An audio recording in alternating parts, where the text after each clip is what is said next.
Cinderella जैसे ही महल से बाहर भागी, उसका पैर लगभग मुड़ ही गया। दरअसल राजकुमार ने सीढ़ियों पर सुपरग्लू लगा रखा था। वह तुरंत समझ गई कि राजकुमार क्या सोच रहा था, पर उसने ये उम्मीद नहीं की थी कि वह इतना बचकाना निकलेगा। फिर उसके दिमाग में ख्याल आया, क्या मैं यहाँ शादी करने ही तो नहीं आई थी, तो क्यों न खेल को आगे बढ़ाया जाए। उसने एक जूता पहन लिया और दूसरे को वहीं चिपका दिया। यह उसकी परफेक्ट चाल थी, जिससे राजकुमार उस पर और भी फिदा हो जाए। जब तक राजकुमार वहाँ पहुंचा, उसने बस उसकी पीठ देखी और हाँ, अब तो वह पूरी तरह से उसके जाल में फंस चुका था। राजकुमार ने कांच का जूता उठाया और चेहरे पर अब तो पकड़ ही लिया वाली मुस्कान ले आया। उधर सिंड्रेला ने दूसरा जूता छिपा ही रखा था कि बाहर शोर सुनाई दिया। जी हाँ, राजकुमार ने मिडनाइट मैनहंट शुरू कर दिया था। उसने पूरे राज्य की हर लड़की को वह जूता पहनाने की कोशिश की और अब वह सिंड्रेला के घर के दरवाजे पर खड़ा था। सिंड्रेला अंदर बैठी हंसी रोक रोक कर सुअर जैसी आवाजें निकाल रही थी। इधर सौतेली माँ पूरी बीस्ट मोड में थी और बड़ी बेटी के मोटे पैर में जबरदस्ती कांच का जूता घुसेड़ने की कोशिश कर रही थी, पर जूता फिट ही नहीं हुआ, जरा भी नहीं। लेकिन सौतेली माँ की जिद भी कम नहीं थी। उसने फल काटने वाली छुरी उठाई और बड़ी बेटी की उंगलियां काट दी। खून खून करके ही सही, लड़की किसी तरह घोड़े पर चढ़ गई, मगर जैसे ही उसकी कमर काठी को छू पाई, उसके पैर से टप टप खून टपकने लगा। साफ था, ये लड़की ज्यादा दूर नहीं जा पाएगी। सौतेली माँ फिर भी नहीं मानी। उसने छोटी बेटी को पकड़ा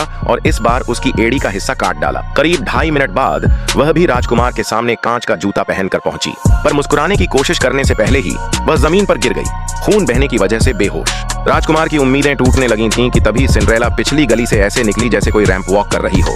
राजकुमार पागलों की तरह दौड़कर आया। उसने उसका मोजा उतारा और कांच का जूता पहनाया। फिट, बिल्कुल परफेक्ट। उसे आखिरकार वह लड़की मिल गई थी जिसके बारे में वह सोचना ही छोड़ नहीं पा रहा था। जहां तक सिंड्रेला का सवाल है, यह किस्मत नहीं थी, यह उसकी चाल थी। उसने राजकुमार को भागते भागते थका दिया और खुद शान से सीधे महल में कदम रखा।